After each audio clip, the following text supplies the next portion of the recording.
Hello,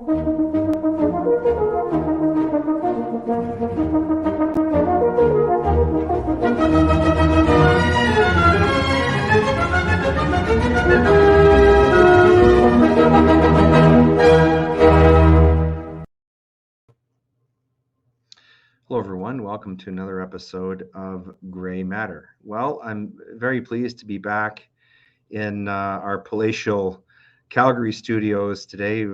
Previously, some of the episodes you've been watching were recorded from the Cold Lake office and back in Calgary. And it's great to see some of the friendly faces again. I haven't been in Calgary for a little while, so it's great to be back. The other thing I want to mention as a preliminary matter is I want to express thanks to those of you who reached out to me and my family recently. Sadly, we suffered the loss of my father, Len. He passed away a week ago, had a very long and meaningful life. And of course, he touched many, many people. And I just want to thank everyone who reached out to me and my family to show support. Well, here we are again, back on the show. And we've been talking about, as you know, many different things over the course of, I think we're approaching 50 shows now. Devin will correct me. And by the way, I would remiss if I didn't mention that we reached the cherished 3,000 subscribers threshold on YouTube. So thanks to everyone for supporting the show. But as you know, we've been trying to build kind of an eclectic catalog of shows. So sometimes we talk about, of course, COVID-19 and politics and philosophy and religion and things of that nature. But as you know, we've also had over the course of the last 50 shows, many people, very talented people, dedicated people who are, for example, financial experts. And we have one of those on today, I'm very pleased to say. His name is Richard Canfield, and he is with a firm called Ascendant Financial. So we're going to learn a lot about a very new and, to me, previously unknown novel concept in investing. And so Richard is going to tell us about that. And we're going to dive into that in a moment. First, of course, we must, as always, go to the aphorism board to set up our discussion. And these are heavily weighted on the financial side because of our guest. The first one is from a famous 20th century American industrialist, really one who revolutionized American industry, world industry, really, is Henry Ford. He once famously said that anyone who stops learning is old, whether at 20 or 80. Anyone who keeps learning stays young. Secondly, we have the famous British author, Victorian author Charles Dickens, who wrote, "Money, says the proverb, makes money. When you've got a little, it is often easy to get more." And finally, from the famous American thinker who we often quote on the show because he's so very quotable, Benjamin Franklin, who once wrote that an investment in knowledge pays the best interest. So who do we have on the show today? Well, Richard Canfield. Richard lives in Edmonton. He is with a firm called Ascendant Financial. And he has a very interesting bio, and I would encourage everyone to visit the website to read it the way he set this up, because it's off the beaten track, let's say, because he frames his bio in terms of three really interesting questions. The first one is, why do I love my job? What a great question. Helping families take more control back over their financial life is one of the most gratifying feelings. If we help raise the financial independence of more and more people, we also increase the power and potential to give, capital G, give, to our communities. This ripple effect stretches much wider than just the folks I'm able to help. What a great answer. Second question, when I'm not at work, you can find me, ... spending time with my kids, Nathan and Nora, or my amazing wife, Heather. I love the mountains, time at the lake or beach, anything with a zip line, and busting out my tools for random household projects. I'm addicted to learning new things and always seeking personal growth. I agree with personal growth, Richard, but I'm afraid you and I don't share the love of tools. I have trouble building a sandwich. I can, however, construct a very persuasive argument from time to time. The third question, how does what I do impact others? Great question. This incredible process of becoming your own banker, that's all in capitals because it's a very important concept we're going to talk about here. Becoming your own banker is the most financially liberating concept on the planet. Wow, that is a statement. When people commit to the process and are accountable to their own financial future, the feeling of empowerment that comes with it is palpable. This creates stewardship and a generational impact that will continue long after I'm gone. So we're going to dive in here, but before we go there, we're going to talk a little bit about a man named Nelson Nash and a film that was released about him. He's the progenitor of this concept of infinite banking, and Devin has a clip that he's gonna play here that will set up my conversation with Richard. Nelson Nash is the discoverer and the developer of the infinite banking concept and the author of the book Becoming Your Own Banker. In that book, he describes the power of dividend paying whole life insurance and the financing capabilities that it presents for policy owners. But that description doesn't do full justice to this extraordinary idea that Nelson has developed and promoted. It truly is one of the most personally liberating tools of the last half century. But more than a financial innovator and educator, Nelson is nearly a lifelong advocate of the Austrian School of Economics, so important to fee in our history, free markets, and sound banking. It was more than half a century ago that Nelson became acquainted with Leonard Read and fee. He's been one of our most faithful cheerleaders and supporters ever since. Untold thousands of people have been introduced to fee and these principles by Nelson, the books he's written, and the events and programs that he has sponsored, always with the help and support of his lovely wife, Mary, at his side. Okay, Richard, welcome to the program. Thanks for being with us today on Gray Matter. I'm very excited to be here, and I thank you guys so much for playing that clip, and I can't wait to chat a little bit about it and many of the other things you said, including the wonderful quotes, Leighton, that you brought forward. I feel that they're very relevant, and I thank you so much for choosing them, because I think they will overlap greatly with the types of things we'll talk about today. Well, I do. Devin controls almost everything about the show, except the quotes. I get to do that stuff, and so I appreciate you saying that, because I do really try to use them to frame our discussion. And I hope people don't get the impression that I'm winging these shows. I do prepare and try to learn about the people who are coming on. But starting with you, I'm very, very interested to know, and I expect that the people who are taking in the podcast will want to know more about this concept of infinite banking. I understand in that clip you have a cameo, sort of. Somewhat, yeah. I mean, when the clip starts, there's Nelson is seen signing a book at a table, and so actually it's my hand. I'm there in the background handing him that book. That book that he was signing is a book that I have. It's actually stored in a safe location, because that's the last book I was actually personally able to get Nelson to sign, and he was signing that book to my daughter Nora. So has a special place in my heart, because I have a signed copy of that book for both of my children. I have my signed copy here, and I literally use this book every day. I've had to get it bound and laminated because, if you kind of see as you flip through, there's a lot of notes and highlights and commentary on this book.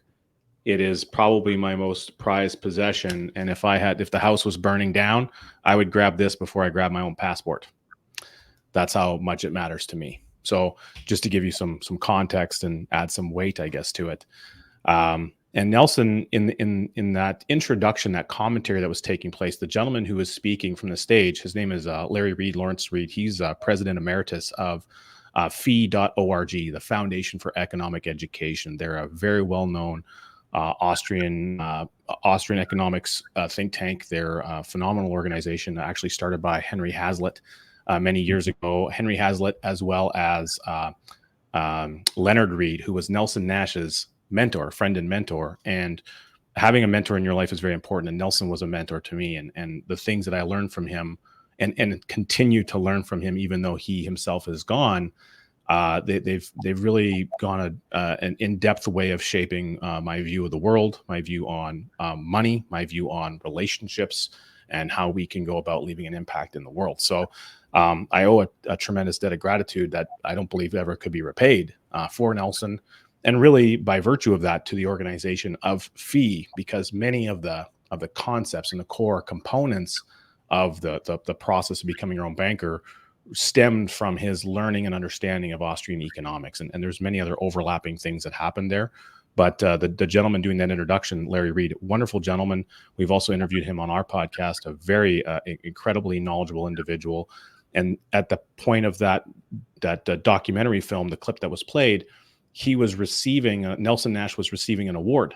And the award that he was about to receive is called the Blinking Lights Award. Now, that award is distributed by FEE on an annual basis to people who show up in the world as a steward of liberty and the thought process of personal liberty, economic liberty for the individual. And so it gets its name from a period of time in communist Russia in Poland.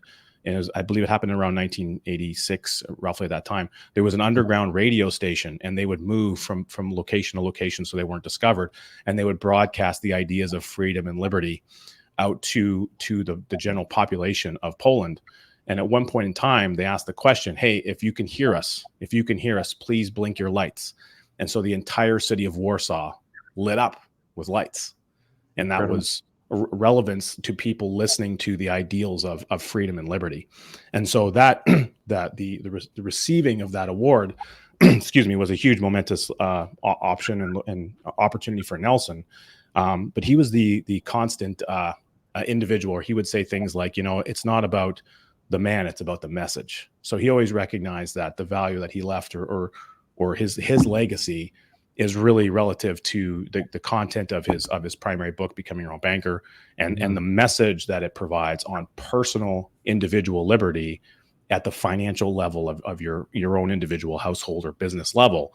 And then how, by taking control of that function at the you and me level, as he would say, you can experience both a profitable outcome, but more importantly, a liberated feeling. And then that has a cascade potential throughout your life and the people that come after you. So he was a very, very interesting man, and truly a joy to get to know and be around. And that documentary film, so the documentary film is called This is Nelson Nash, the creator of the infinite banking concept, is available on YouTube. You can go to nelsonnashfilm.com to watch it. It's right there. I was blessed. For your website too, isn't it, Richard?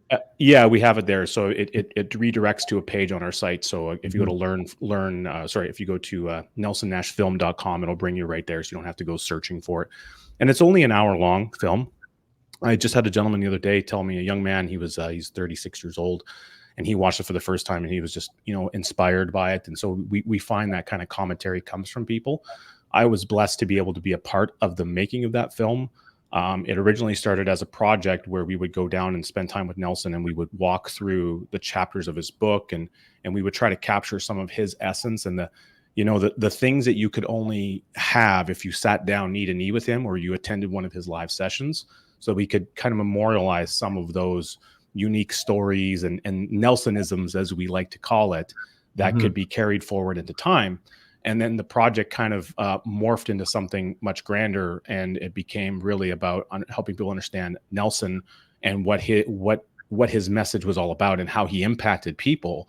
And that inspiration often leads people down the road to find out more about what is the concept and what does that mean? How could it relate to their life? And so we're very proud of what the film's become. It was just a true joy to be a part of. Really one of the most magical experiences I've ever done, other than, like the birth of my own children.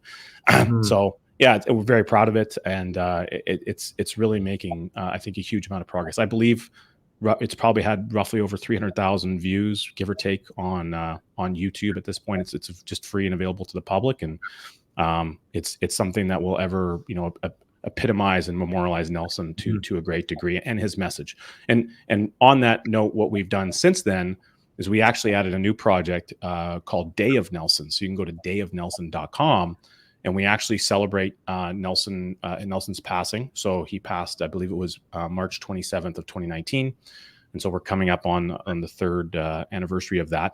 And so every day or every time that march rolls around, we have a Day of Nelson celebration, and we have this whole website dedicated to. We have an interview series, and the whole thing is probably about 11 hours.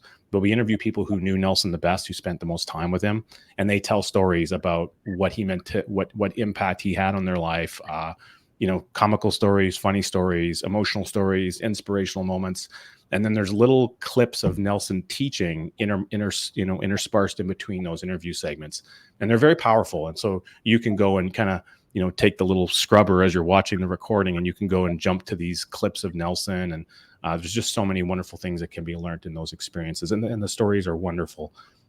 When you hear things like that, you recognize just what kind of impact you as an individual can leave on the world when you can see what others have the ability to do. So there's many layers of inspiration potential that exist there. Well, that's a great introduction to your firm and what you do. It's somewhat interesting to me in that listening to you talk about, for example, the Austrian school. People like Hayek have been quoted often on this program. We had Max Bernier on the program, who is a great admirer of the Austrian School of Economics. We've also talked a lot about people like Milton Friedman, the connection between financial freedom and political freedom. And so the things that you're talking about and you're really mentoring your clients on are things that are very, very important to the concept of our program. So this actually fits in quite nicely. But before we go there, I want to just back up a step and find out a little bit more about Richard Canfield. So we know a little bit about your biography, but who are you? Where are you from? Where'd you grow up? Where'd you go to school? Can you tell us a little bit more about yourself, so the people listening sort of a better sense of who you are and what you're about? Yeah, absolutely. So you'd indicated that I'm from Edmonton. I don't live in Edmonton any longer. I'm actually based in Chilliwack, BC now, because I do like the mountains and lakes, and so I moved to where Wow. I can get that all the time. Yeah. It's quite magical. We're about a 2-minute walk to a beautiful river, and eagles flying overhead all the time. It's really quite magical. I quite love it. But I, born and bred in Alberta. I'm from a small town outside of Camrose, Hay Lakes, Alberta. We used to say population of 300 with one in the oven. And so I grew up in a small farming community and outside of Edmonton. And then I moved eventually into Edmonton to start my electrical trade, at the age of 18. And, didn't take very long to become a journeyman. I spent a great deal of time working on mostly commercial projects in Edmonton during that phase. And then that led me to wanting to learn and grow more myself. I'd already had a taste of some real estate investment leading up to that point. My parents had convinced us to get involved in a rental property in Camrose when I was pretty young, like around 11, 12. And so I had a lot of, you could say, all the hard knocks and all the stories. You hear about the tenant stories and all those things. I experienced most of them. And then that led to, getting more involved in real estate at a later basis. And eventually, getting involved in lots of personal development, personal growth. And from that vantage point, life just has a way of taking you, I think, to the places that you seek. So you're either seeking good things or you're seeking maybe not so good things, and they'll show up for you depending on what you're seeking. And so I've had I've seen both of those happen in my own life, but I was able to get in a direction where I think I attracted a lot more of the good, hopefully, and it still feels like that's the case today. And I always was fascinated when it came to investing in real estate and learning about the different components and recognizing how do you quantify a deal and everything. And I got really fascinated earlier on about mortgages, specifically just how much money a bank makes. And then how does amortization really work? And I remember I purchased a book. It was a little black book, kind of, very small, kind of size like this. And then you flip through it, it just had charts upon charts upon charts. And so basically it was a rate book that you could calculate, the payment and amortization basically of any given amount of numbers. And so I bought this book and I would flip through and I would look at it, and there's nothing to read. It's just charts and numbers. And I was fascinated though by it because I always kept looking at, okay, look at how much interest you get in the first number of years on these deals. I see the rate number, but I didn't recognize until I met Nelson that the interest portion of every payment is what matters most. And that's volume. So we talk about rate versus volume. Volume is what matters. It's not the rate. And all that cash flow is running to the books of someone else's business, the bank. And so I always thought in the back of my head, at some point in time, I want to be in that position. I want to be the bank. And it was just kind of sitting in the back of my head. And I didn't really realize how that might happen or what might transpire in my life to take me in that direction. Later, I realized that there's a way that you can do that through private lending, with first and second and third mortgages. Not that I'd recommend third mortgages, but there's a way you can do that even with registered capital. A lot of Canadians are unfamiliar. You can use RSP, LIRA, TFSA, and other types of formats of capital to do private lending on secured title on Canadian real estate. It's actually very common. Lots of people do it, at least those who know that you can do it. And so I did some of those as well earlier on. And I thought, okay, this is it. Hey, I've arrived. I've now figured this out, and I can participate in the same way that a bank does at the you and me level. And it wasn't until many years later when I finally got a copy of Nelson's book, Becoming Your Own Banker, shoot forward to 2009. And I read through this book. The book is only 98 pages long. And I had this feeling, an unsettled feeling. Like, first of all, let's just be perfectly blunt. I was pissed off. I was pissed off because nobody had told me the information in this book.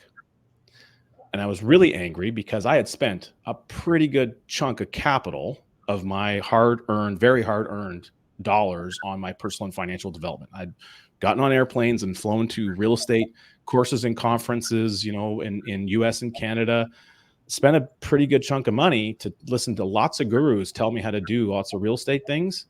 And nobody told me the information in this book. So the exchange rate was pretty crappy when I ordered the book from the United States, and it took a while to get to me. And so by the time I actually got the book and read through it, it cost me maybe $50 for what's listed as a $20 US book. Nowadays we buy them in bulk and we sell them and ship them all over Canada for, roughly with shipping about $30, give or take. And I got a better financial education for my $50 than I had gotten for the 40 to 50 grand I'd spent in the 5 to 6 years leading up to getting the book. So I felt a little bit, gypped to a degree.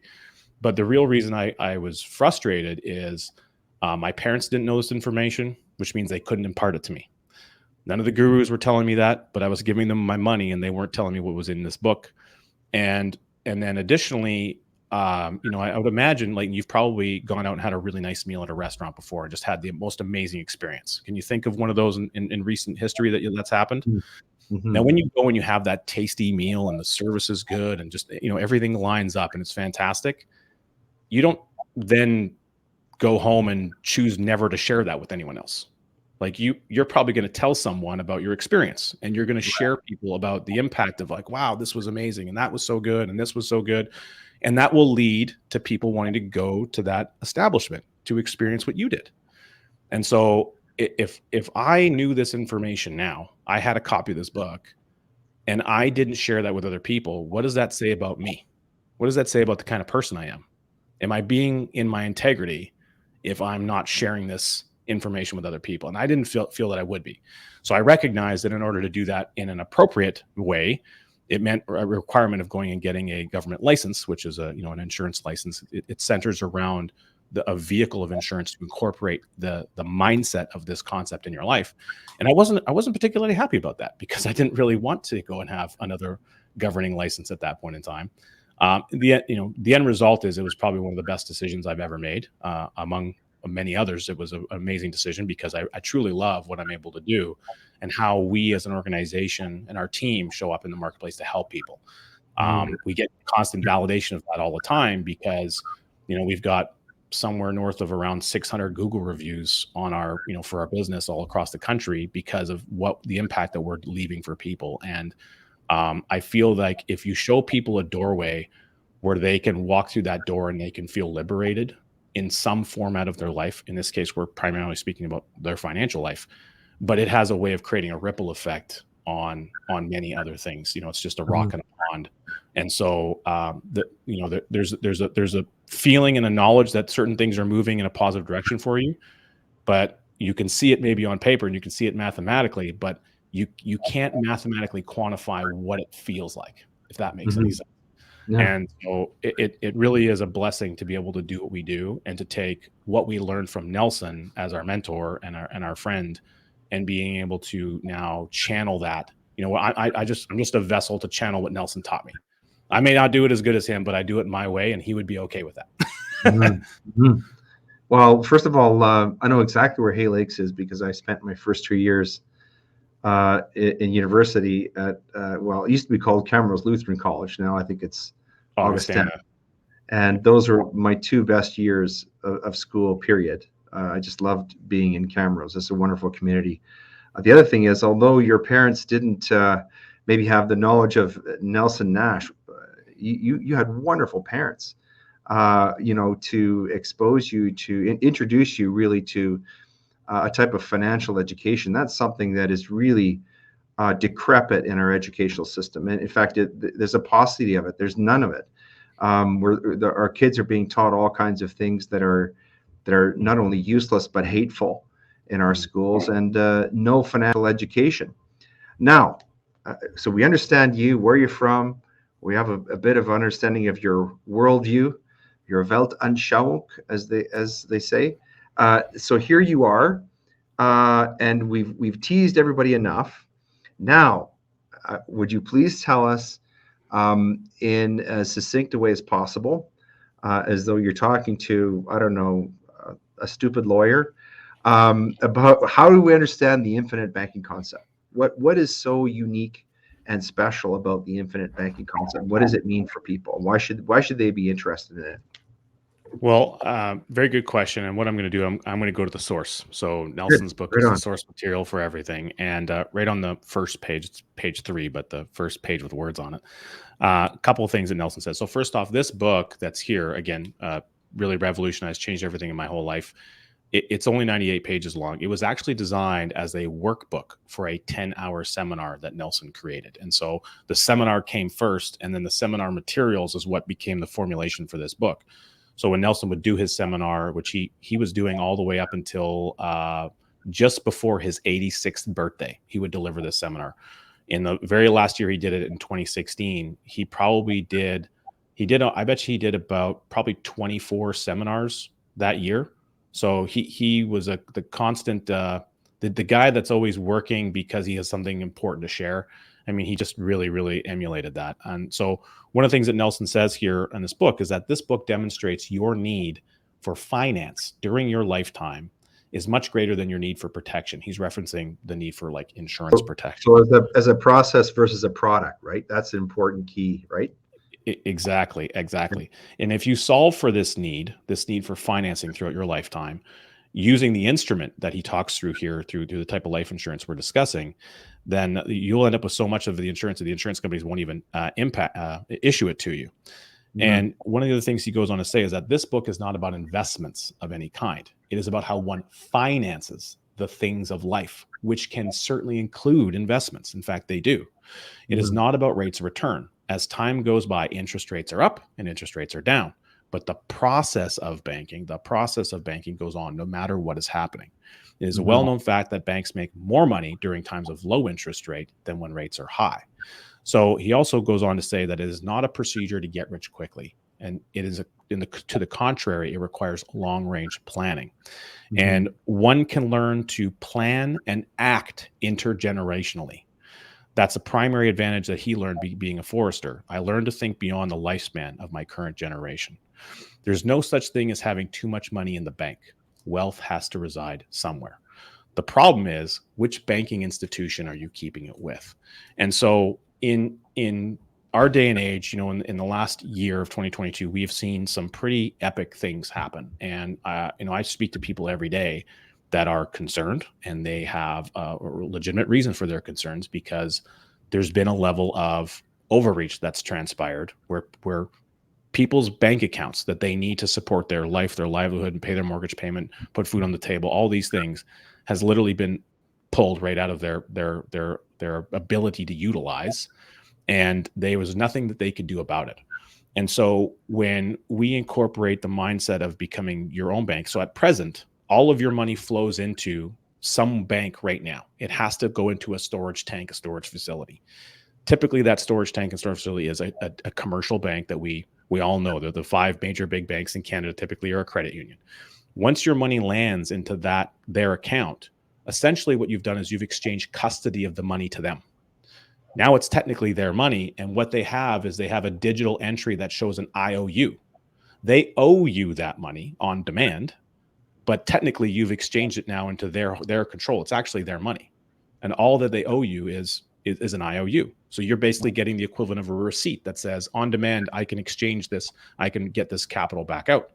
Now, if you've gone to a bank anytime recently in the last few years and you've asked for more than $5,000, how many additional questions do they ask you? Is the money even there? They say, come back and make an appointment to come back and get the money, and they'll issue you a cashier's check or whatever, a bank draft. And so the mechanics of the money system that we operate in today have shifted and changed to that degree. But ultimately, what people don't recognize is that the depositor to a commercial bank, we're actually lending them money. Our deposits is we're lending them our money, and it's now theirs. Yes, we supposedly can get it back on demand, but when you actually want to go and demand it, it seems like you have to jump through a few more hoops to get it done. And we operate in a world where these banking institutions, they're not good, bad, or otherwise. They just are. Okay, there's no negativity here. It's simply a matter of functionally understanding the process of banking. It's a transactional environment of money. Money has to flow. Water's got to flow. Blood's got to flow. If some blood doesn't run through you and I and circulate on a regular basis, we could be talking about one another in the past tense. Would you agree? Okay. And if we don't take in some water, if water doesn't flow through us and water's not circulating throughout the environment, then we have a stagnant problem. Like, you wouldn't go and take a drink out of a pool of stagnant water because it could be poisonous. Does that make sense? Right. Absolutely. So water's got to flow. Well, money's got to flow. Money is the lifeblood of the economic world that we operate in. Money in the current model of currencies as they're exchanged throughout the world. Regardless of the currency, I don't care. The flow of the money is one of the things that makes it all go around. It doesn't just sit there. And so banks, when we put our money in with the commercial bank, it doesn't just sit there doing nothing. They're sweeping those accounts and they're putting it to work, and they're lending it back to us and all of our friends and family. And then when they lend it out, they're making a promise to repay, which is the cash flow stream, the repayment stream. And when that repayment comes into their coffers, their storage tank, it comes back with friends. It brings the original money back plus interest. That interest is actually off the working backs of the Canadians. They have to go and work to earn that money and then see it disappear back to the banking system. So the money is always moving through the banking system. The issue is, how much of that environment do you control as it relates to your personal economy? And so where we come into play, and where we bring Nelson's message into play, is getting people to understand that you can have a higher level of control over that.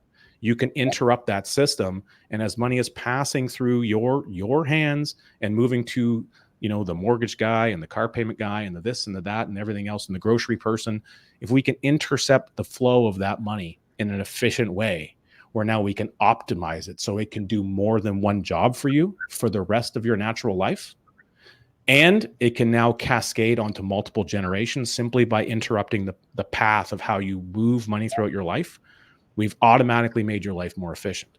And so this is not an investment strategy. Nelson Nash, he would say that an investment should only be in something you know a great deal about. Everything else is speculation. So we talk in Canada about structures: stock market, mutual funds, segregated funds, GICs, cryptocurrency, real estate. These are all types of places you can put money that are called, quote unquote, investments. But they're not really investments. They're investment places. They're locations you could invest money. But if you don't know anything about it, if you don't know anything, you've never even read a blog article on cryptocurrency, but you're investing your money there, I wouldn't call that investing. I would call that speculation. If you're going to buy an investment piece of real estate, but you've never owned your own real estate, you don't know anything about construction, you don't know anything about mortgage rates, you don't know how to even deal with a realtor, like you don't know anything about home inspections, none of that information, you never dealt with tenants, that's not an investment, that's speculation. So quantifying something, Nelson used to say that how we classify things is really important. And if we learn how to classify things, when he was learned as a forester, he was educated as a forester, he said they had no less than one semester dedicated to the classification of things every year. And if you classify things, you classify them by their major characteristics. So when we talk about incorporating the process of becoming your own banker, we need a vehicle, a mechanism by which we can allow this to happen in our life. The mechanism that we use, as Nelson indicated, is a very specified type of whole life insurance contract. It's a dividend paying, participating whole life contract, where by the virtue of having one, you now are a co-owner with the life company. And as a co-owner, they are required to share their divisible surplus with you. So it's kind of like a co-op. If everyone's familiar with a co-op, you become a member and then they have to share profits with you. Same kind of idea. And no one forces you to become a member of the co-op. You voluntarily choose it. So the same thing applies with insurance of this nature. And as you become part of this mutual pool that everyone profits in, you have the ability to save and grow money there. And when you need access to money, you can access money through what's called a policy loan from the life company with no questions asked, which is total and absolute control. So you can save and borrow money over here at a traditional commercial bank, or you can save and borrow money over here at a mutually shared profitable pool that has 200 years of profitable history attached to it. And you could be in free contract with other free people, which is the basis of how this whole thing is designed. And because it's a private contract, it doesn't show up on a ledger in the same way that your other assets do. So it's not something that can just be randomly seized by, a pesky government agency of some kind. So it can give people a huge level of control and autonomy and peace of mind, knowing that their money is secure, it's accumulating, which we teach people how that works, and then they have access. So infinite banking is more about the utilization of capital than it is about the investment or storage of capital. It's about safely being able to put it into a warehouse, and then when you need capital, you access capital from the warehouse. Instead of that warehouse being your savings account or some other mechanism that you're accustomed to, we're changing the location of where that warehouse lives. So that answers in part my next question, which was, how does one become one's own banker? But in terms of the nuts and bolts and the practicalities of it, for example, you were talking about, let's use the example of Joe Average or Jill Average's paycheck. So paycheck goes into the bank account, and then from there, there's withdrawals to pay for mortgage, kids' dental care, car payment, and so on. So how does the magic of the whole life policy sort of take the place of that in a practical way? How does the machinery of that work, Richard? Yeah, good question. And the reality is it happens over time. It's not something that happens overnight. It is a process. And so firstly, we have to focus on understanding the process, and then is this something that you want to do? And then you take the first step of getting started, right? And so I'll use myself as an example. So the very first policy contract of this style that I did, my initial annual premium that I put together was $4,219 a year. That's what I started with. That was the most that my brain could comprehend at that point in time in my life. And at the time, it was a stretch for me to figure out how I was even going to make that happen. But I wasn't going to go out in the world and share and teach this message to other people. If I'm not myself doing it, it would be incongruent. So, I'm the guinea pig. Yeah, you got to put your foot in the water first, right?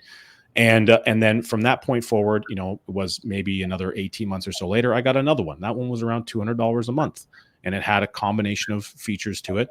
And then 6 months after that, I had attended a course. I had got a new hard drive dropped in my head, and my brain started to rethink my thinking. And I realized I haven't been looking at my cash flow the right way. I now recognize I could do another $6,000 a year by moving some things around, by changing the way that things are working for me. And then moving forward, it just, you just keep adding and adding and adding over time. And so, I'm at a point today where the size of my personal system is much, much greater. It's more than, it's 20x plus of what I started with. But that's because of a combination of how my brain is thinking about the situation, constantly challenging myself to see how I can grow the size of my own system for my family.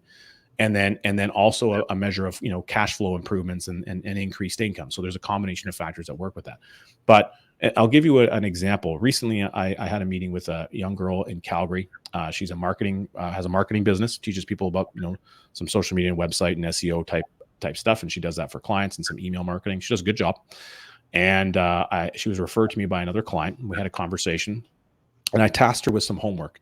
She had gone through her line item and budget and stuff, and she realized that for her business, her burn rate on her business, just on like software tools, was around $2,400 a month. It was pretty high. Not high for her income, but it was relatively high as far as the biggest line items of what she spends for her business. And I challenged her, okay, I want you to go back and I want you to take a look at all those software tools. Go and find out what is the monthly, the annual equivalent if you were to pay them all annually. Let's put it on a spreadsheet. And not me, I want you to put it on a spreadsheet so you can show me what you learned. Because if I do it, I'm doing all the learning and I'm doing all the work, which means you're not learning anything, right? That's not what coaching is all about. So she reported back to me. We had another meeting and she went over everything.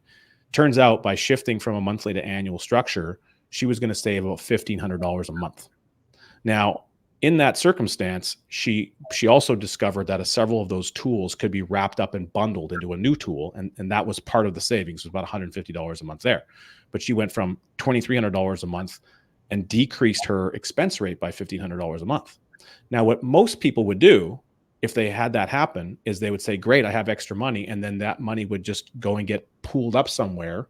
And then it would get spent frivolously on all the things of life. See, Nelson talks about important human conditions that are constant in most people's lives. And one of them is Parkinson's law. Parkinson's law has several iterations to it. One is that a luxury once enjoyed becomes a necessity. Another one is that expenses rise to equal income. Okay. And another one is that work expands to meet the time envelope allowed. So if you have a deadline, when does the work get done? Right before the deadline. If the deadline gets moved, hey, the work gets done right before the new deadline, right? These are fairly common human conditions that people experience. And in this circumstance for this young gal, she now reduced her expenses by $1,500 a month. But because she's going to be an honest banker, which we teach people about what Nelson talks about, she's now going to commit the flow of that capital that was previously disappearing in her life into now a system that she owns and controls so she can build up and accumulate capital for working purposes in her life. So we didn't really change. She's not working any harder. We simply got her to rethink the way the cash was flowing for her life, and we found opportunities within it. Now, that's just one example, but there's many, many examples of that happening. And so for most people, where we start and we begin is we have a good assessment on where their positive cash flow is. What's left over at the end of the month after everyone else is paid? Okay, cool. Now, what are the variable types of things you have throughout your life and expenses where random influxes of money come in? Tax refunds, bonuses, dividend payments from this or that, or income distributions from your corporation, etc.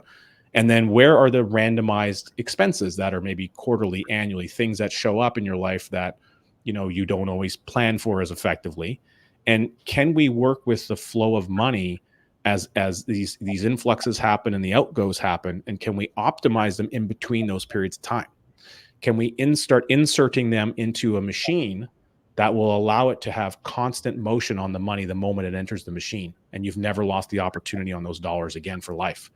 And by doing so, we automatically increase tax-free death benefit on your life or the body of whoever the person is that we're doing it on. And then we're automatically creating an enhanced cascade effect to everything that you do for the rest of your financial life and beyond your financial life. And I'll give you another example of that. So recently I got a new, I added to my system. So this year I've added to my system. I've added 3 new personal policies for my family. So I have a couple of new policies I got on my children. Again, I own and control them. They're mine. At some future point, they will pass on to my kids when I'm gone. Okay. I could pass them earlier, or I can choose to hold on to them. And then when I'm gone, I have instructions on what they need to do to look after it, if that makes sense. I also got another one on my wife. And the one I got on my wife, that particular program is roughly around $35,000 a year. All right. I have it owned by a holding company. We work with a lot of business professionals and entrepreneurs and who have various structures of corporations. And in that particular policy, so I decide everything. I make the rules. I decide what I want to fund, how I want to build the program. Our role is to help design that for people and coach them on why the design makes sense and unique to their own circumstances. It's like a fingerprint. Everybody's financial junk drawer is a little different. So we work with sorting the junk drawer and helping you implement something that makes sense for you at that time. And in this particular program, I put in 35. And the reason I did that is because I have to pay an annual tax bill, like everybody does. And I had the money to pay that tax bill, but before I paid the tax bill, I wanted to optimize the money first. So I ran that into an insurance contract, and I was able to liberate roughly about $23,000 within a give or take a week or two, so that I could use that to pay the tax bill. But the original 35 is going to continue to grow uninterrupted. So I'm now optimizing the tax payment I was going to make anyway, and I'm getting more value to my overall family situation for as many years as humanly possible on dollars I was going to be using anyway. I just gave the dollars a new job, and I put them to work for the rest of time. Mm-hmm. This is an interesting concept. I want to follow up with you, and I realize you're not a tax professional, Richard, but we did have a tax professional on. His name's Kim Moody, and he said something that was really profound. I'd never heard before. And he said that taxes are for most people the biggest investment they're going to make in their lives, and so when you're talking about having insurance policy and taking that money out sort of as loans, that sounds to me like perhaps a perfectly legal tax avoidance strategy. Is that part of the picture here in terms of wealth building? Yeah, to a degree, because we're, the purpose of doing infinite banking or incorporating the process of becoming our bank in your life, there's many reasons to do it, even if there's no tax advantage. However, if you can also create some tax advantages through your lifespan, then there's no reason not to do that. And so there's several ways that can show up. Again, we coach people on how that works in Canada, and I'll speak to the business owner side for a moment. One of the things, again, yes, definitely not a tax professional, but we do have a CPA on our team who also teaches this concept. In fact, him and I, we have some commentary and some stuff we walk through for business owners on our podcast, Wealth Without Bay Street. But one of the things that people aren't familiar with in Canada, if you have entrepreneurs who listen to the show, is every Canadian controlled private corporation has what's called a capital dividend account, or CDA for short. And there's certain things that trigger this notional account to be activated. And one of those things is upon death, if there's insurance to the share, if a shareholder is insured, the person is insured, or a key employee is insured, then there's the owner of that corporation that owns that contract. There's a ledger entry into what's called the capital dividend account. So I'll give you walk you through this a little bit more. Let's assume for a moment the policy on my wife, it's owned by a corporation. I don't remember the death benefit offhand, but I'm just going to keep it simple. Let's say it's $1 million death benefit. The way I've designed the contract, each and every year, that death benefit is going to leapfrog further and further and further out. It's going to get bigger and bigger and bigger. The cash value, which is an asset. So it's just like equity in a house. Everyone's familiar with equity in a house. You make a mortgage payment, you build equity. House values go up, you build equity. You didn't do anything for the house value going up. You did something for the mortgage payment. All right. So mortgage payment was in your control. House value was not in your control. Does that make sense? Mm-hmm. And so, but between those two items working in tandem, that's how equity is built in a house. Well, in the insurance contract realm, we can control the accumulation of the equity. The equity is assured because it's a contract with the life company. And the contract states fundamentally that by age 100 of the insured person, so whether it's myself, my wife, or my 2 young children, the cash must grow to accumulate to equal that death benefit. And so if I increase the death benefit and I leapfrog it further and further and further out, what ends up happening is the cash value has to chase after it. It's trying to play tag. It's chasing it and chasing it and chasing it. At age 100, the cash value is going to slap the death benefit on the back and say, I gotcha. Okay. So we're creating this constant method of cash accumulation that is uninterrupted because it's contractually obligated by the life company. They must perform to that contract. And they've been doing this very well for a long, long time. In fact, they've been paying dividends on these contracts in Canada dating back to 1848, which is before Canada became a nation. The British North America Act was signed in 1867. Okay. So again, these have been around a very long time, and they're very consistent. Now, as that accumulation is taking place, well, if I shoot forward in time, and let's just say, for the sake of our example, I'm using my wife in this situation. I've now accumulated a death benefit that's worth $10 million. Okay. Just to keep everything very simple. And she unfortunately, she leaves us. She graduates early. She passes away. Let's just say it's at age 90. I've been using, or as a family, we've been using that accumulated equity over that span of time. We've been accessing capital. paying it back, accessing, paying it back, accessing, paying it back.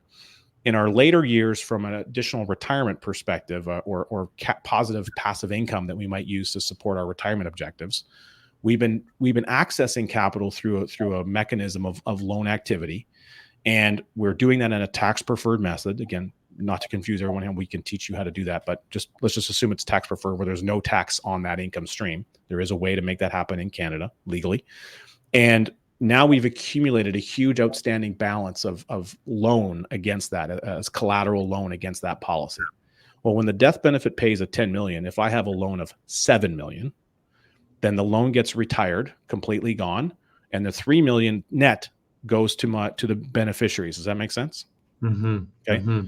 In this corporate example, the 3 million lands in the corporate bank account. Okay, they cash a check or whatever, it's in the corporate bank account. But this capital dividend account, this little magical account on the sidelines, it receives a ledger entry for the full value of the total death benefit, the 10 million. Okay. Mm-hmm. Now, depending on when somebody dies, there's a slight adjustment there, but later on in life at age 90, it's the full value. So that capital dividend account doesn't actually have 10 million in it. What it has is it has 10 million of value that can be extracted tax-free out of that privately controlled corporation. So if I have a bank balance of 3 million, the remaining shareholders can pull out the 3 million tax-free. Got it? Yes. If I've used that corporation to go buy and accumulate other assets, rental properties, a Bitcoin portfolio, a stock portfolio, business interests, franchises, whatever it is that I've accumulated, and those values add up to, let's say, the remaining amount, the extra $7 million, we sell all those assets off, the remaining shareholders can pull all that down tax-free because of the capital dividend account that was created upon the death of a shareholder. So not to overcomplicate things, but in my personal perspective, what it ends up making is probably one of the greatest tax advantageous methods of wealth transfer and overall utilization of lifelong capital in Canada, period. Mm-hmm. And Mm-hmm. then very few people really understand what the CDA account is and how powerful it can be. And again, I'm speaking to corporations here. It doesn't mean that this doesn't work on the personal level. It absolutely does. I just wanted to highlight some of the additional advantages often that get overlooked for the business owner class, because there's some tremendous power that can be made there. The end result is less money goes to government coffers, and it goes to where the people in the economy can spend it themselves. We are big fans of that on this program.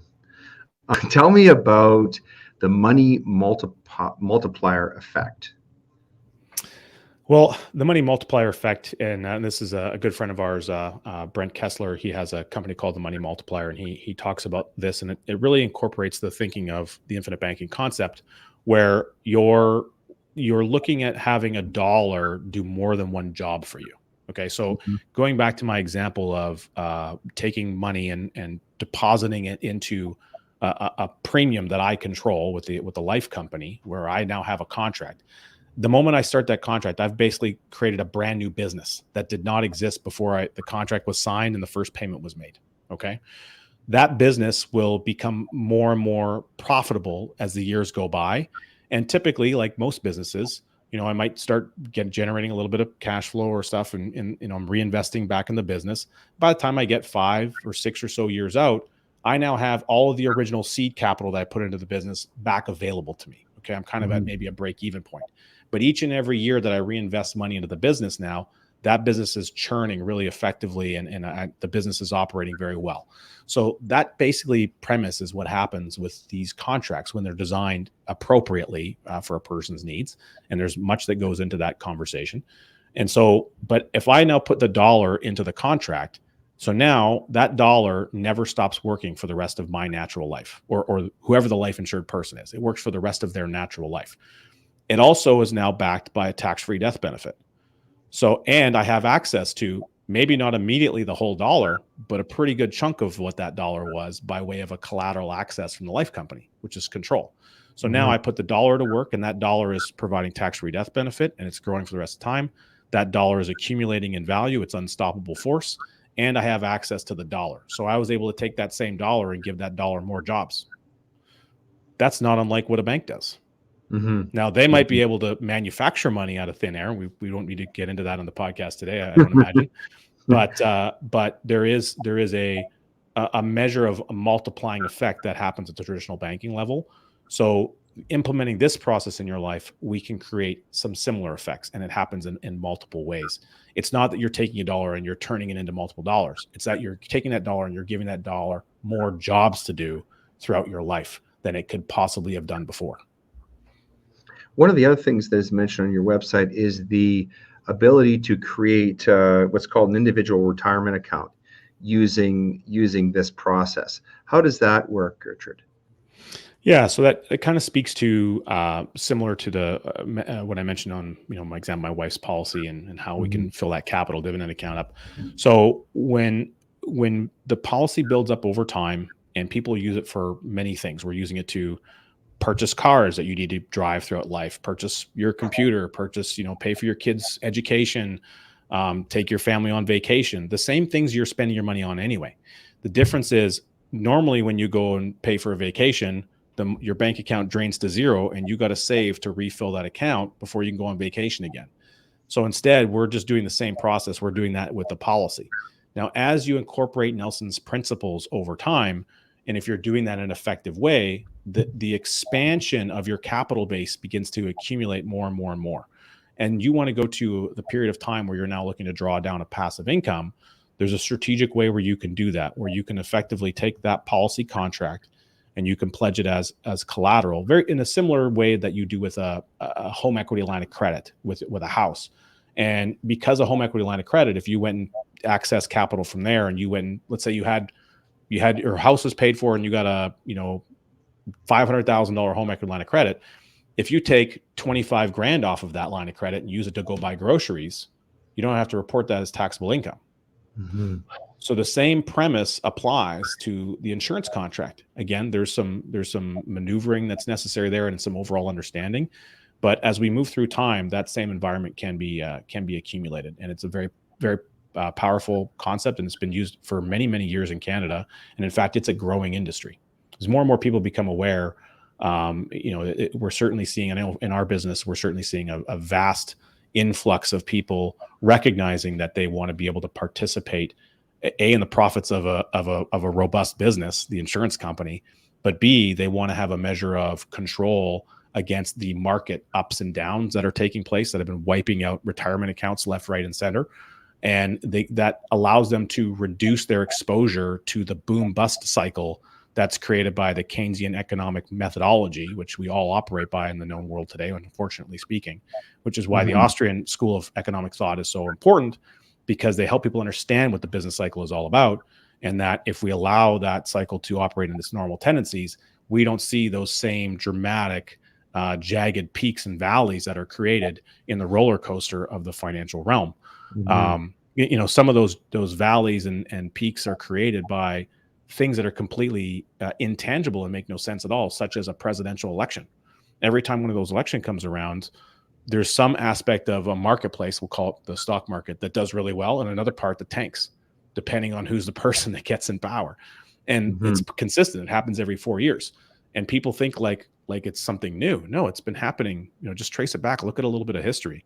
And so why would you want to expose yourself repeatedly? The definition of insanity is doing the same thing over and over again, expecting different results. People are doing that in their financial life in Canada every single day.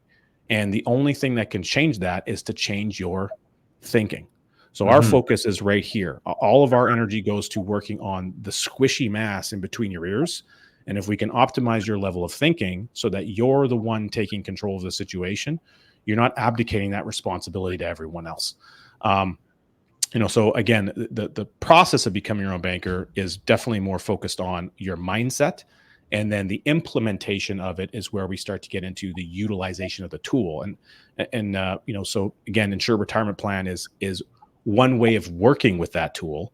But for a lot of my clients, what we talk about is, okay, this is a great possibility that's out here for you. You can use this all day long. However, if we really want to exercise our thinking, if you've got 10, 15, 20 years until you reach that date, what can we use the capital that you're accumulating in the policy for between now and then to go and augment and enhance your retirement objectives?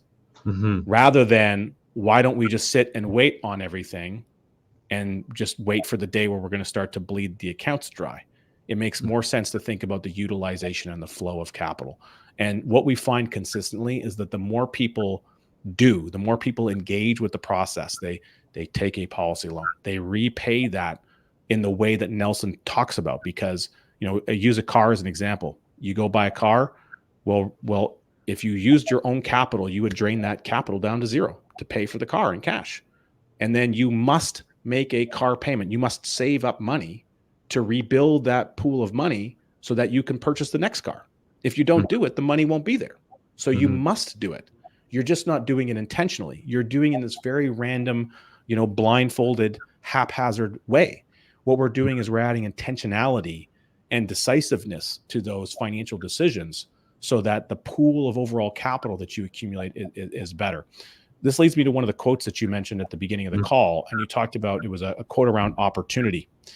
And I don't remember which one it was you said, but it was really good. And Nelson would say that when you have ready, available access to capital on demand, then opportunities of high caliber will track you down. He said, in fact, they will hunt you down. And so listeners, if you're hearing this, think about when deals have come across your desk. Sometimes we don't even recognize the deal unless we have enough capital that we can accomplish doing the deal. And so the more you capitalize a system, the more advantageous the strategic advantage of that money can become. See, we're always dealing with borrowed money. Always. You're either going to pay interest and fees to access someone else's pile of money. Someone else is capitalized. They have a pile of money. You need money to go do something, a deal, whatever. You got to go and access their pile. And usually you have to beg to get into their pile. You got to do a bunch of credit checks, nosy paperwork, sign over your firstborn child to go and access and tap into someone else's pile of money. Or you're tapping into your pile of money. The problem is when you tap into your pile of money, you drain that resource down to zero and you give up the potential of what that money can do for your lifespan and for anyone that you love that comes after you. So you're making a multi-generational financing decision. You just didn't know that was the case. Now, when we reposition your flow of capital so that you have more control over it and it's more optimized, you're now taking advantage of having that utilization, but also having the accumulation that goes with it. So you really get the best of both worlds. So, Richard, that's given us an excellent explanation of what how this concept works and the philosophy that Mr. Nash founded. But I'm curious to know, in terms of becoming your own banker, what is the role of Ascendant Financial? So let's say someone decides, reads the book and they say, well, where you been all my life? This is exactly what I want to do. How would someone like you or your firm sort of help them and guide them through this process? In other words, what services precisely does Ascendant Financial provide? You mentioned coaching, but what precisely does your firm do for people who want to become their own banker? Yeah, very good question. Thank you for asking that. And it really can range to in a pretty dramatic way. But one of the things is, we recently launched our own book, best-selling book, Canadian's Guide to Wealth Building Without Risk, and it's on the process of becoming your own banker. And it's more of a bit more story-driven, a little bit more of a rudimentary, layered aspect of Nelson's book. It doesn't replace Nelson's book, but for some people who want maybe a quicker, easier read, and then are visually engaged, like we have some drawings and images that talk about the flow of capital and that sort of thing in here. And we're working on our second and our third book now as well. So one of the things that we do is we provide a ton of education. We're a very education focused business. Just this last Saturday, we had a client coaching event. So every quarter we do client coaching with our clients. Everyone who's a client of Ascendant is invited to participate. And we'll have breakout rooms where you can get in and you can meet, network with other individuals. You could talk about what they're doing with their system, their process, how they are engaging with it, because it varies per person. And so we have a combination of brand new people and people that have been there maybe 6 or 7 years, et cetera. And, there's these great discussions that take place. And then what we'll do is we'll teach certain concepts. We'll have a case study. Often we'll even bring in an existing member of the client community who's volunteered, and they will share openly what they've been doing. As an example, we had a lawyer in Toronto, Sean. He's a wonderful guy. He came on recently. He's a real estate investor, and he shared with the group a spreadsheet that he's created where he actually runs all of his own personal expenses and major ticket items through this policy system. And he has a tracker that he's built, and he walked everybody through how he does it. And then he made that tracker that he created available for our clients. So that is available now in a private membership portal for our clients where they can go and review and dissect and so forth. So we have a whole number of resources like that. We spend a lot of time on the front end educating people about the process. And again, we're checking in on mindset, because you might have capital and you might have good income and you might have the ability to do this. But if your thinking isn't on track, then you won't be successful with it anyway. And so the example I would use is, Leighton, I don't know if you've ever used a chainsaw before. Yes. Okay. And you said you're not a very handy guy. I know that, but I use my hands. Yes. Yeah. I used to use chainsaws, back in the day, of course, growing up on the farm. And, if I put the right fuel mix in there and I make sure it's got chain oil and I fire up, that thing, I give it a couple, little bit of extra zip, that you hear when you first fire up a chainsaw, and some random person walks by on the street and I say, "Hey buddy, here you go." And I hand it over to them and I walk away. They've never seen a chainsaw before in their life. What's the probability that person might injure themselves? Pretty good. Pretty high, right? What's the chance that they could damage the tool? Pretty high. Yeah. So that's not the tool's fault. The tool in the hands of a fool is no tool at all. So the contract or the insurance mechanism is irrelevant if we don't know what we're doing. So we have to make sure we understand the fundamentals and the principles that Nelson has in his book. If we understand those things, then everything else becomes much, much easier. And so we put a lot of our energy on that. And, this is not a product focused thing. This is a process focused thing. Yes, there's a product incorporated in it, the tool, but the tool is much less meaningful than what we're doing. See, the policy owner's behavior is far more important than the behavior of the insurance company, because it has all the impact that determines the end result. And that's really what we help people understand. So our coaching goes through multitude of mechanisms. It's obviously that quarterly client coaching. It's regular meetings with your individual coach on our team, whoever that person may be. And we have world-class people. There's an authorization process for people who teach Nelson's message. The Nelson Nash Institute, based out of Birmingham, Alabama, all of our coaches are either authorized infinite banking practitioners or they're in the process of becoming authorized. In order to become authorized, you generally speaking need to be aligned with a mentor. So we also are a mentor group for many other advisors in Canada.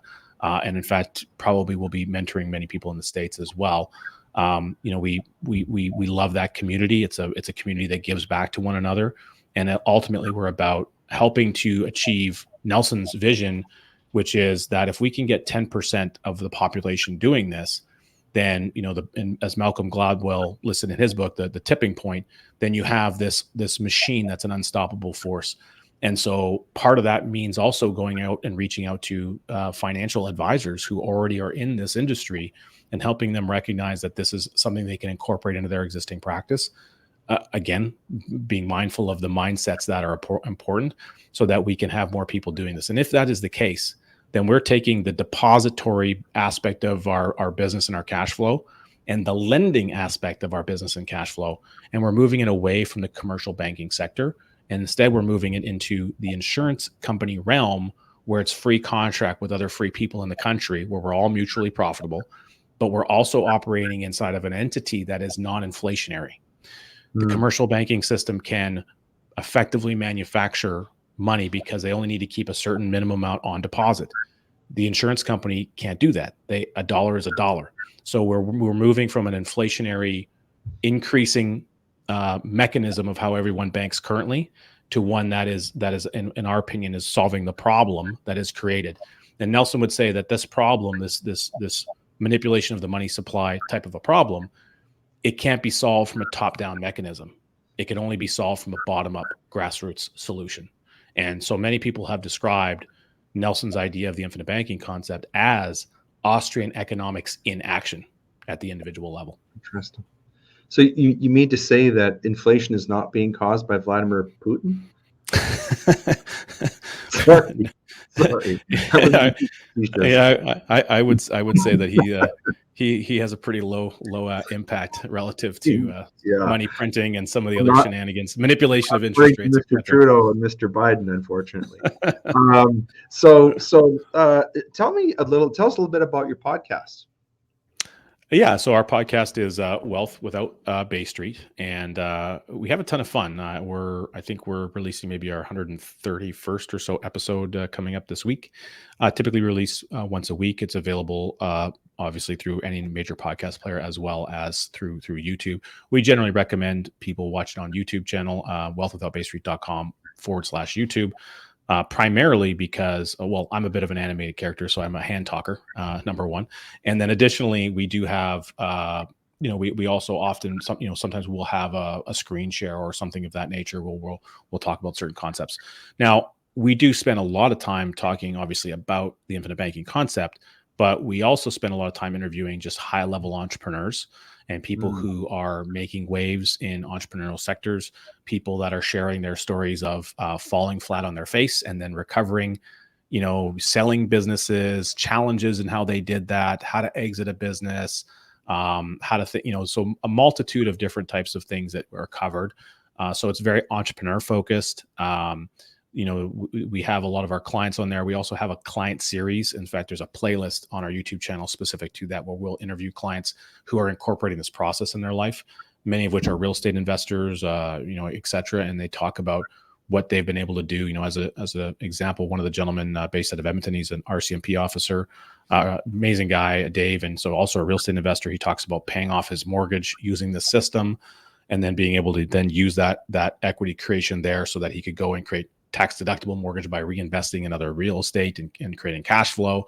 So again, there's a lot of liberated people explaining what having access to capital, especially during difficult economic times, which we've experienced in the last number of years, has been really beneficial. We've had a lot of people reach out to us who are business owners, and they've indicated that, if it wasn't for the fact that they started this before the recession, their business would have collapsed. And because they had readily available access to capital on demand at their terms, where they didn't need to go see a traditional banking institution who wouldn't have given them money based on their doors being closed, they were able to survive and have their staff and employees, keep the doors open, all these types of things that otherwise would have shut down their business. I had a gentleman actually on our call on Saturday for our client coaching. He shared that he's in an oil impacted business. He has a line locating company. And of course, so they're involved in things like Trans Mountain and so on and so forth. And, right now is good times, but several years ago, not so much. And they said if it hadn't been for having this system in place that they started, easily they would have been out of business 5 years ago. Wow. Incredible. So if people want to find you, if they want to find out more about Ascendant Financial, how do they do that? Where do they look? To go on the website? Is that the best way to do it? What I would encourage people to do is we have a great, very simple free report that we put together at 7steps.ca. So if you go to 7steps.ca, either the number 7 or the word 7 will take you both to the same place. You could download that there. What it is a very simple guide that explains our recommended learning path on how to actually familiarize yourself with this concept. We literally walk you through the journey that we would suggest that you take to decide if this is really the process for you. And you may discover that it's not, and that's perfectly okay. In fact, that's one of the steps. Make a decision. Is this something that you really want to incorporate in your life? And if it's not, that's cool. There's no really need to continue pursuing it any further, because ultimately you have to want to have change. Nelson used to ask the question, do you ever have the gut feeling there's something fundamentally wrong in the financial world that you live in? And if the answer is yes, he would say, give me $20 and read this book. So, one of the things on the learning path, of course, is Nelson's book, which we offer for people. Again, it's cheaper to get it from us in Canada, and we ship it all over the country. And, typically we do a 2-day shipping time. And then again, there's several podcast episodes that are listed in there that we'd recommend for beginning learning process. If you go through those resources, it's a small commitment of your time for a possible large commitment to your financial future. And so you can't have a positive financial future without first investing in yourself. And so if you go to 7steps.ca, we walk you through that journey, and it's very self-explanatory. And then from that point in time, you'll again, Nelson would say, if you know what's going on, you'll know what to do. Well, Richard, you've been very generous with your time, and we've learned a lot from you today. We're at the part of the program that we call the reading list. And what you've done very effectively throughout your discussion is you've talked about a couple of books. One is, of course, Building Your Own Banker. And then there was the other one, the more recent book that you held up. Which one is, could you show us that one again? Sure. So this is a Canadian's Guide to Wealth Building Without Risk, the process of becoming your own banker. So we just recently launched this book. It's been available for 2 weeks. It hit on Amazon bestseller status on its first day of release of our launch, which is fantastic. We're really excited about that. And we're going to be releasing our second book, hopefully in December around Christmas time, which is entitled Cash Follows the Leader. And it explains more about the process and with some visual diagrams. So we're on a track right now where our goal is to release about a book a quarter, and we're going to be launching basically a book series where they're more digestible and available for people to get through smaller, minimal concepts. We're working on one that's all about the family banking meeting. So we teach people how to incorporate the concept of family banking within the constraints of your own family. On that note, I would share very briefly, when Nelson passed away, there were 17 tax-free death benefit checks paid. That's pretty cool on its own. Mm-hmm. But what's much more cool is that there are 28 assets, cash value assets, that are still growing each and every day since Nelson's been gone, that will also produce tax-free death benefit at some point in time. Mm-hmm. And that's a ripple effect that is unmatched by most things that I can think of. Mm-hmm. And so when we incorporate the thought process of working within the family line, a lot of times people talk about where they're going to get passive income from. Well, I know, as an example, my kids, when they're old enough, they're going to need a car. They're probably going to go get married, and their spouse is going to need a car, and they're probably going to need a house, and they might need some other things along the way that they got to buy. Well, if I finance all that stuff and all those payments, that financial energy that would have walked to some third party is walking back into the family system. Well, don't I get to use that capital again? And eventually, when I'm gone, there's going to be a tax-free impact and a windfall event. And all the dollars that my kids and their spouses will have paid into the system, they're going to get it all back. So there'd be no reason for them to not do it. And we have a self-contained system. It's a financial aquarium. Mm-hmm. And the power of being able to do that is very, very easy for the average person. They just need to understand that it's possible. It's very, very fascinating. I'm so glad that you were here to tell us about it. So those books you said are available on Amazon. Is that the best place where people can find them? Yeah, as far as, if you get the 7 steps report, 7steps.ca, where there's a link and where to actually go and get the Becoming Your Own Banker book, it'll redirect you to the Ascendant Financial website to a specific link so that you can get it right there. Again, shipped anywhere in Canada. You get it much faster than buying it on Amazon. It does take a while for it to typically get across the border. I recommend the physical version versus the Kindle version of that book, because it's a book where you're going to want to take notes, and there's some charts and things in there. It's better to have a physical copy. Canadian's Guide to Wealth Building Without Risk is available on Amazon. We'll also have copies available on our store. We just haven't received any yet because the book is very new. And there is a Kindle version of that that's fine to download as well. And there's an audio version of that that'll be coming out shortly. We're just waiting for the approval of the audio to go through for audible.com for those listeners. I'm actually listening to Henry Hazlitt's Economics in One Lesson over again on Audible right now. So great. So I've got a couple of selections that I've got for our reading list as well. I expect that both of these books are familiar to you, but they might not be to our listeners. One is a book that when you read the book, you find out that the title is rather misleading. This book is about 100 years old now. It's called Think and Grow Rich by Napoleon Hill. And this book is based upon this author's famed law of success, which represents the distilled wisdom of distinguished men of great wealth and achievement. And it contains Andrew Carnegie's magic formula for success, which was the direct inspiration for the book. It sounds like Mr. Carnegie's inspiration was not very different from the one that inspired Ascendant Financial and Mr. Nash. That it seems to me, from listening to Richard today, really there was variations on a theme. But Carnegie demonstrated its soundness when his coaching brought fortunes to those young men to whom he had disclosed his secret. And you have to read the book perhaps more than once before you get the secret. There's a lot of clues in what Richard told us today about what the secret is, and it has nothing to do with what most people think is the source of wealth. It's more about what is wealth and what does that mean. What is your definition of wealth? I'll give you a hint. That's what the secret is. But that's a wonderful book that I hope people will read. The second one is one by a person who's very well known in the sort of self-improvement business, Mr. Tony Robbins. I believe this was his first book. It was written in the 80s. It's called Awaken the Giant Within. And this is a book that's readily available. In fact, you can listen to it for free on YouTube if you don't want to buy it. Mr. Robbins has enough money. I'm pretty certain he's a billionaire now. But the essence of this book, the most important thing that you will take out of this book is the power of making decisions. And one of the things that stayed with me is in the book. Tony talks about the definition of what a decision is. It actually means to cut away. So you think of an incision means to cut in. When you make a decision, you cut away, which means if you think of the example of let's say a butcher who's trying to create fine cuts of meat. So he starts out with this beef, and he'll go and he'll cut away, and everything else that goes to the cutting room floor that becomes, bologna and wieners and all the things we shouldn't eat. And what's left on the table are these fine steaks and filet mignons and T-bones.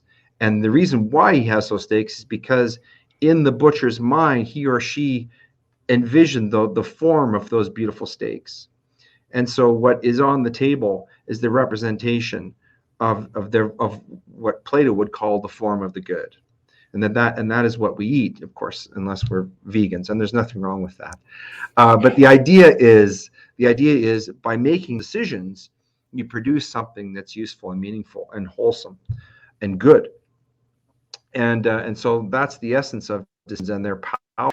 And what so many people do, and Mr. Robbins talks about this in the book, and I'm sure that our guest has experienced this a lot in the advice and giving advice to clients, is they get themselves caught up in a loop where they're not prepared to really cut away. They keep trying to pick those remnants up off the floor and messing around with them instead of focusing on, okay, I've made this decision. I've cut all this away. This is gone. And I've made this decision. Now we've got steaks. What are we going to do with steaks? We're going to eat them. We're going to give them away. We're going to cook them. How are we going to cook them, right? And so this is the great thing about this book, coming back to Tony Robbins. Awakening the Giant Within is getting in touch with your personal power. And the personal power is really the understanding, the unlimited power of being able to make decisions and to make good ones. And how do you do that? Which is a lifelong process, right? And it's mostly done by making bad ones. At least I found that. So anyway, those are my suggestions for the reading list. So I want to end off by thanking our guest once again. Richard, thank you so much for being with us. It's been very educational. We're so grateful for your time. We wish you continued success with Ascendant Financial and all of your many publications. Thanks so much for being with us today on Gray Matter.